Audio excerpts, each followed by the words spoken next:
Mint is still $15 a month for premium wireless. And if you haven't made the switch yet, here are 15 reasons why you should. 1, it's $15 a month. 2, seriously, it's $15 a month. 3, no big contracts. 4, I use it. 5, my mom uses it. Are you playing me off? That's what's happening, right? Okay, give it a try at mintmobile.com/switch. Upfront payment of $45 for 3-month plan, $15 per month equivalent required. New customer offer first 3 months only. Then full price plan options available. Taxes and fees extra. See mintmobile.com. It's the Smucker's Uncrustables podcast with your host, Uncrustables. Okay, today's guest is rough around the edges. Please welcome Crust. Thanks for having me. Today's topic, he's round with soft, pillowy bread. Hey. Filled with delicious PB&J. Are you talking about yourself? And you can take him anywhere. Why'd you invite? And we are out of time. Are you really cutting me off? Uncrustables are the best part of the sandwich. Sorry, Crust. Atenção!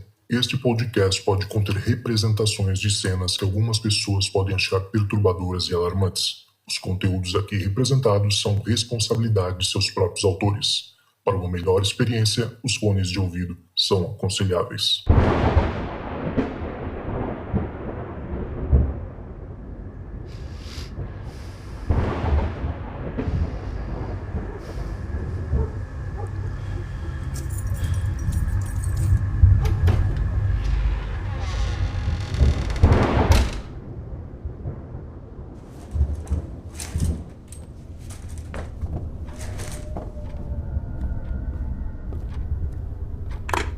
Olá, essa é a caixa de mensagens do Relatos do Além. Você tem 2 novas mensagens. Fala aí, Zoucas. Fala aí, pessoal do Relatos do Além, como é que vocês estão? Meu nome é Yuri, eu sou do Rio de Janeiro e eu já postei um relato aqui anteriormente, já contei um relato sobre um ser que eu vi na minha casa, um possível ser nórdico, mas eu gostaria de enviar um outro relato de um colega meu, colega de trabalho, que ele é da Indonésia, e eu gostaria de relatar o que ele viu lá no país dele. É o seguinte, atualmente eu estou trabalhando em um navio de cruzeiro e a maioria dos meus colegas eles são ou da Indonésia ou filipinos. E ontem eu estava limpando o hospital do navio, junto com esse meu colega, e por algum motivo a gente começou a falar sobre histórias de terror e coisas sobrenaturais. Uma ambientação perfeita, né, para esse tipo de coisa. Os dois sozinhos no hospital falando esse tipo de coisa. E ele me contou que na Indonésia, alguns lugares assim mais isolados da Indonésia, é muito comum eles fazerem magia negra, tipo de magia negra deles lá. Ele disse que eles fazem um ritual. Ele não soube me explicar muito bem como funciona, mas ele me contou que eles fazem esse ritual e de alguma forma esse feiticeiro, ele envia uma energia para uma outra tribo ou algum outro lugar onde ele tem rancor, e essa energia de magia negra que ele supostamente diz mata as pessoas, entendeu? Inclusive ele disse que ele já viu essa energia voando assim, baixo, passando assim. Ele disse que era tipo uma bola de luz colorida e que deixava um rastro de luz colorida. E passou assim, numa direção. E no dia seguinte, onde essa luz passou, a tribo, várias pessoas da tribo estavam mortas, entendeu? Inexplicavelmente. Eu cheguei a perguntar a ele, né, se era um OVNI, claro. Mas ele me disse que não era um OVNI, que era pequeno, era como se fosse mais ou menos assim, tamanho de uma bola de futebol mais ou menos, e enfim, eu pensei que poderia ser um OVNI, alguma coisa do tipo, uma radiação, mas ele me garantiu que era essa tal dessa magia negra aí que eles fazem, né? Ele me contou também que algumas dessas tribos, os caras, eles conseguem levitar. Levitar assim, tipo, a uns 3 metros do chão e ficam voando assim, passando de um lado pro outro. É um negócio bem estranho mesmo. Outra coisa que ele me contou, que nas plantações de arroz, quando eles terminam de colher o arroz, fica o cabinho do mato, né, do arroz ali. E ele falou que de vez em quando aquele mato ali que fica restante e aglomerado, ele começa a se mover sozinho pelo campo. Eu fiz um paralelo aí com o Saci ou com o Zangbeto, né, da África. Até comentei com ele, falei, é tipo o Zangbeto. Ele falou, exatamente como o Zangbeto, porque ele conhece também. Mas isso aí são algumas das histórias que ele me contou da Indonésia. Mas o relato dele mesmo é o que eu vou entrar agora. Ele disse que tem uma amiga da escola. E essa amiga dele, ele usou o termo índigo, né? Ele falou, ela é índigo. Eu perguntei ele, ela é como se fosse médium no Brasil. Só que eles chamam de índigo. É uma pessoa que ela tem o contato com o outro lado. E ela consegue ver espíritos e, enfim, incorporar. E eles estavam em uma escola. Não era bem a escola dele. Porque assim, para você trabalhar em navio, você tem que fazer um curso de segurança em alto mar. E geralmente esse curso você faz em alguma escola específica, que geralmente é longe de quem mora longe, assim, pra roça, entendeu? Geralmente é em grandes centros. E ele foi para essa escola, teve que passar alguns dias lá, e essa colega dele também estava junto. Ele falou que é um prédio bem velho, e esse prédio tem vários andares e tem tipo uma área aberta, né? E eles estavam nessa área aberta, conversando e tal. Acho que estavam até conversando sobre espírito, fantasma. Ele não acreditava muito assim. E essa colega virou pra ele e falou assim, você quer ver? E ele, sem acreditar muito assim, ele falou, sim, eu quero ver.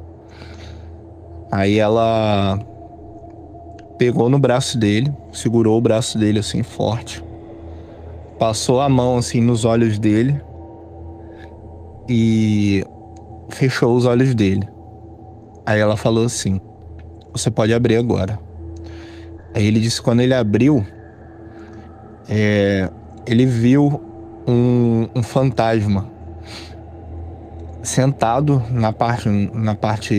nesse segundo andar dessa escola, meio que balançando as pernas. Só que o fantasma da Indonésia, ele não é igual ao nosso fantasma, que você vê assim, ele com roupa e tal.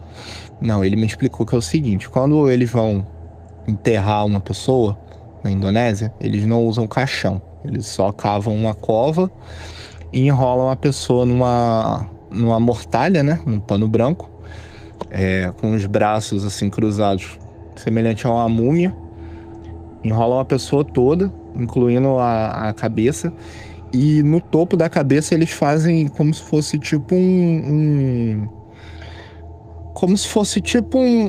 chumaço assim, com o resto do lençol. Aí ele disse que ele viu esse fantasma se debatendo, balançando a perna, não sei. Ele tava com essa mortalha.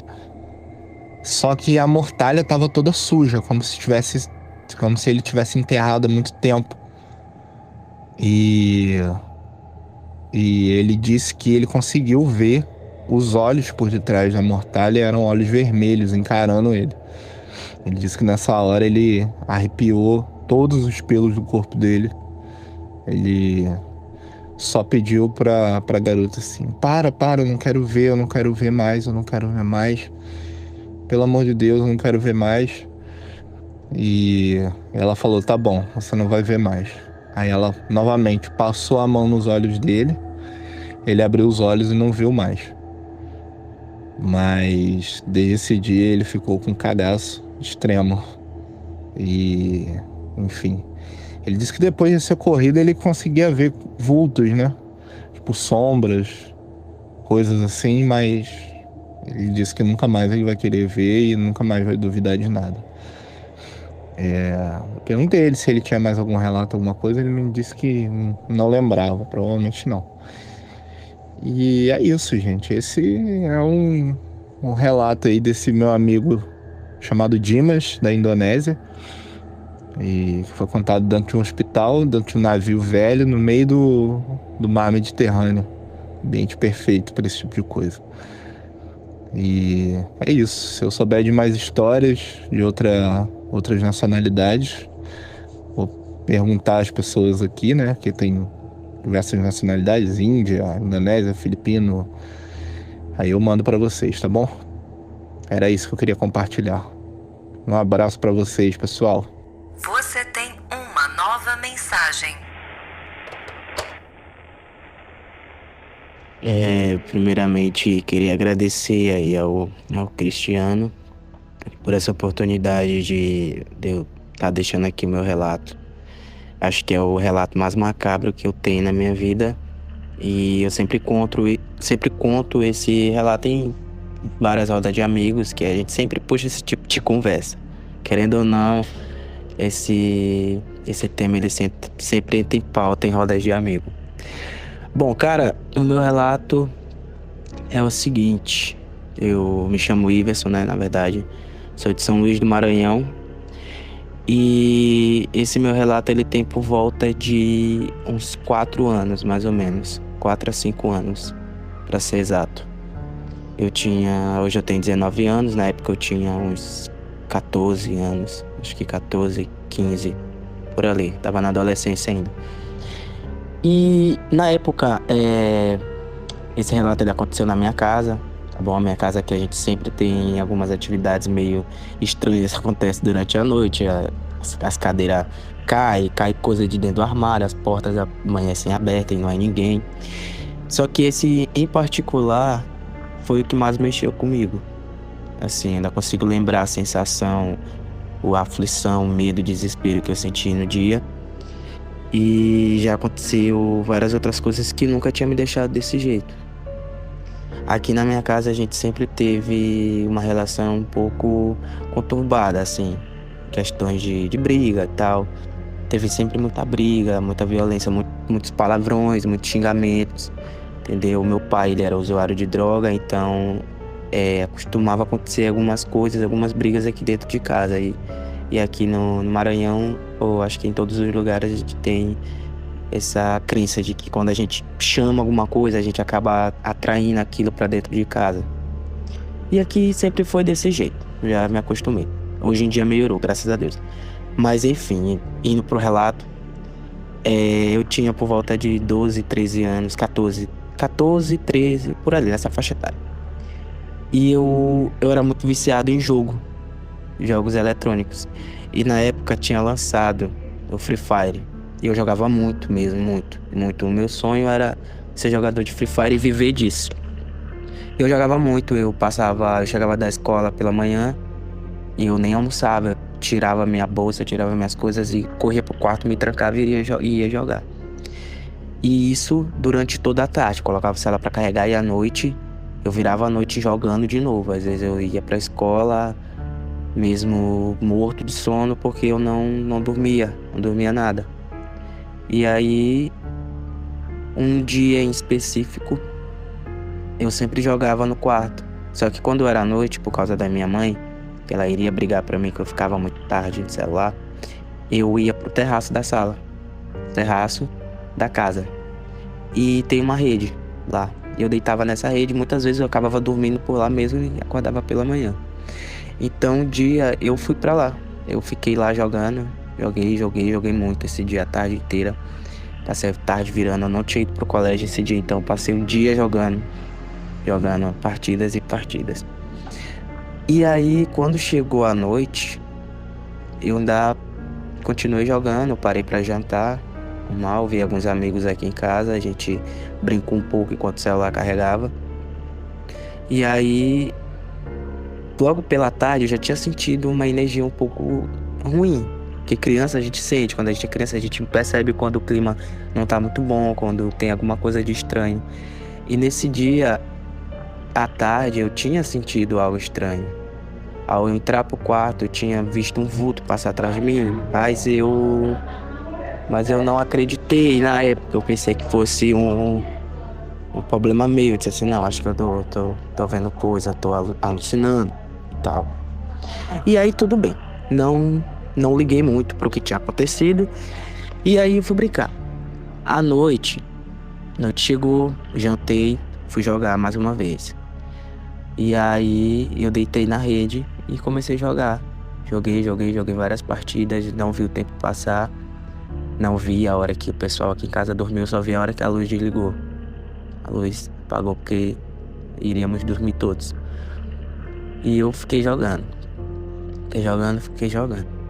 Aqui na minha casa, antigamente a gente tem o quarto, aí tem o terraço. O terraço, ele fica de frente para a parede do quarto principal, que é o quarto onde a minha mãe dorme. E nesse tempo não tinha forro. Aqui em casa não tinha um forrozinho que divide o telhado das paredes. E aí tem um espaço em cima, o muro. O muro da parede, na verdade, tinha esse buraco, esse espaço entre o telhado e a parte de baixo da casa. E eu deitado de frente na rede, eu deitei de frente para essa parede. E eu não sei, desde esse dia eu tive essa sensação de que eu tinha visto alguém, um vulto, e eu tava com uma sensação de que eu tava sendo vigiado. Eu tava jogando aqui, mas eu baixava o celular para dar uma olhada ao redor, criança medrosa, né? E continuei jogando. Já era por volta de 3 horas da manhã, mais ou menos. Eu tava jogando, tava lá. E eu senti aquela sensação de que tinha alguém me observando. E eu baixei o celular devagar e olhei ao redor, não vi nada. E aí eu fui e me deitei de novo, normal. Quando eu me deito, que eu fico de frente, realmente eu consigo olhar pra cima do muro, eu nunca me esqueço. Era alguma coisa, era um homem, eu sei que era um homem. Muito, muito, muito escuro. Uma bermuda branca, amarrada até ao meio da canela. E os olhos bem vermelhos mesmo. Como se ele tivesse... Não tinha branco no olho dele, não tinha a parte branca, era só o vermelho. E aí eu eu joguei o celular, eu dei um grito tão alto, que ninguém aqui dentro de casa escutou, por incrível que pareça. Ninguém escutou, eu gritei e corri, eu levantei da rede e corri. Aqui na minha casa tem um corredor que a gente tem que descer ele pra chegar na cozinha. E ele não é grande, ele é pequeno. Só que nesse dia o corredor ficou muito grande mesmo. Eu não consegui chegar até o final dele. Eu corri, eu cheguei no meio dele e eu voltei. Porque eu não conseguia avançar mais, estava escuro, estava muito distante. Então eu pensei logo que alguma coisa ia me pegar no meio do corredor. Então eu voltei. Quando eu voltei, eu me joguei dentro da rede de novo. Me joguei lá dentro da rede. Aí eu me embrulhei com um lençol, fiquei me tremendo de baixo, com medo, meu coração acelerado, me tremendo, todo pálido, gelado, entendeu? Parece assim que a atmosfera tinha caído, começou a fazer frio, que aqui no Maranhão não faz frio, muito difícil fazer frio, só quando chove. E aí ficou aquele clima tenso. Só que aí, eu incrédulo ainda, eu não quis acreditar. Eu disse assim, meu Deus, isso é, comecei a orar, isso é coisa da minha cabeça, tá tarde, eu passei o dia jogando, eu não descansei, provavelmente eu tô com sono, isso não pode ser real. E aí eu fiz aquela velha pose de curioso, né?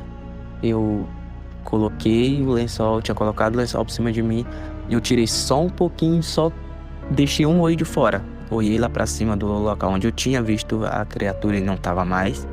Não estava lá. E aí eu tirei o lençol e falei comigo mesmo, assim, meu Deus, eu acho que eu tô ficando doido, porque não tem nada, eu tô surtando. E aí, cara, no canto do terraço tinha uma mesa, uma escrivaninha. Quando eu virei, tava em cima dessa escrivaninha me olhando fixamente. Aí nessa hora eu dei foi um grito. O grito que a vizinhança inteira acordou, eu saí desesperado, chorando, gritando, entrei pro quarto, correndo. A minha mãe foi me acudir, perguntou o que eu tinha, aí pegaram água com açúcar e queriam me levar pro hospital. E eu todo me tremendo, paralisado, não sabia falar, não sabia contar o que tinha acontecido, o que eu tinha visto. Até hoje eu também não sei explicar bem. Alguém ouvir esse áudio possa dizer assim, você viu tal entidade. Eu procurei ainda saber sobre na Umbanda, porque o que eu vi era muito parecido com uma imagem que eu vi numa casa de artigos religiosos aqui. E era muito parecido, tipo a entidade que eu vi, até a forma como estava sentado e me observando. Era muito parecido com a imagem que eu vi. Então procurei saber, fui numa casa de Umbanda ainda, conversei com o pai de santo de lá, ele me falou algumas coisas que eu ainda tenho isso na minha cabeça. Mas foi muito, muito, muito, muito aterrorizante mesmo. Aqui em casa a gente já teve vários episódios, o meu pai ele já incorporou alguns demônios aqui. Pelo menos ele disse que era demônios, os crentes também falam que era demônio. Não sei se era também, não vou dizer que não era, porque o que eu vi aqui dentro de casa, o que eu vejo ainda, porque de vez em quando acontecem algumas coisas, é um pouco complicado, entendeu? Um pouco difícil de dizer que não é verdade. E antes eu era muito incrédulo de dizer assim, isso aí é coisa de... Vocês estão mentindo, isso é história pra boi dormir. Só que não, eu tenho uma frase comigo, cara, que eu acredito que todos nós um dia vamos ter uma experiência para acreditar que o outro lado, o além, existe. Porque é necessário, cara. É necessário. Depois que essas coisas aconteceram, eu comecei a ver o mundo com outros olhos. Eu comecei a ver certas situações com outras ideias, com outras perspectivas. Mas esse episódio em particular foi o que muito mais... Até hoje me aterroriza. Eu tenho muito, muito medo disso acontecer novamente. Na época eu era só uma criança e eu tinha pavor mesmo de dormir. Foi muito difícil para mim ter que dormir de novo. E eu procurei ajuda psicológica, eu procurei ajuda, me levaram pra igreja, disseram que eu tava vendo coisa, porque eu era da igreja e tinha saído. Aí na época disseram que o Free Fire era jogo do inimigo, e que por isso que tava acontecendo isso. E aí foi muito, muito aterrorizante. Hoje em dia eu não jogo mais o Free Fire, desde esse tempo eu parei de jogar. Mas é muito aterrorizante, cara. Mesmo a sensação de arrepio, frio na espinha, aquela sensação de medo, de que tem alguém te observando, de que tem alguém te olhando, de que tem alguém ali, sabe? Fica um olho fixo em ti.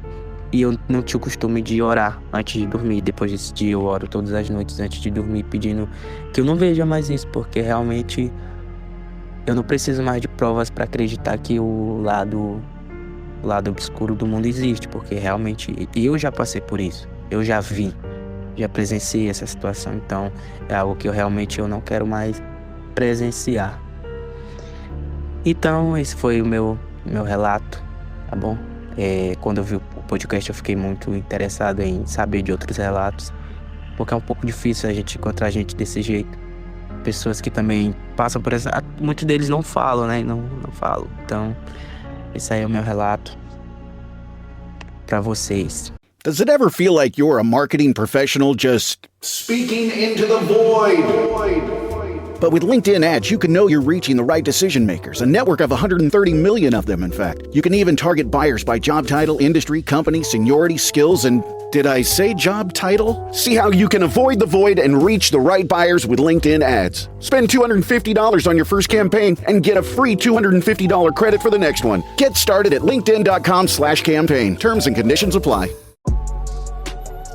Vitamin Water Zero Sugar has great taste, zero BS, and obviously zero sugar. For those with zero room in their calendar, zero patience for slow walkers, those who get 0 hours of sleep on a Saturday night,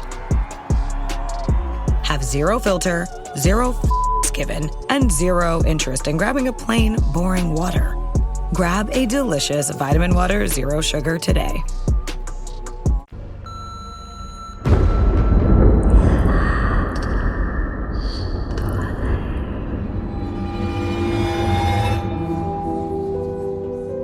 É isso, galera. Chegamos ao final de mais um Relatos do Além. Obrigado demais a todo mundo que contribuiu com seus relatos hoje. Uma história mais incrível que a outra. E também você que escutou até aqui e não desistiu. Gente, só lembrando mais uma vez, se você quiser participar lá do nosso grupo secreto e bater um papo sobrenatural, basta você entrar no site www.apoia.se/Relatos do Além, tudo junto, sem acento, ou clicar aí na descrição, tem um linkzinho aí, basta clicar, você vai cair lá na página e você vai poder contribuir e fazer o podcast crescer ainda mais, beleza? E também, se você quiser bater um papo comigo, trocar uma ideia, mandar o seu relato diretamente pra mim, basta mandar um oi. Fala aí, Zoukas, tudo bem? Como é que você tá? Eu quero mandar um relato lá pro meu WhatsApp, o número você já sabe de cabeça. E também tem um link na descrição, só clicar, vai abrir diretamente o WhatsApp, uma conversa comigo, tá? Então não precisa nem se dar o trabalho de salvar o meu número aí na sua lista de contatos, beleza? Então é isso, galera, a gente se vê na próxima semana e se tocar o telefone, não tenha medo, o Além pode estar te esperando do outro lado da linha.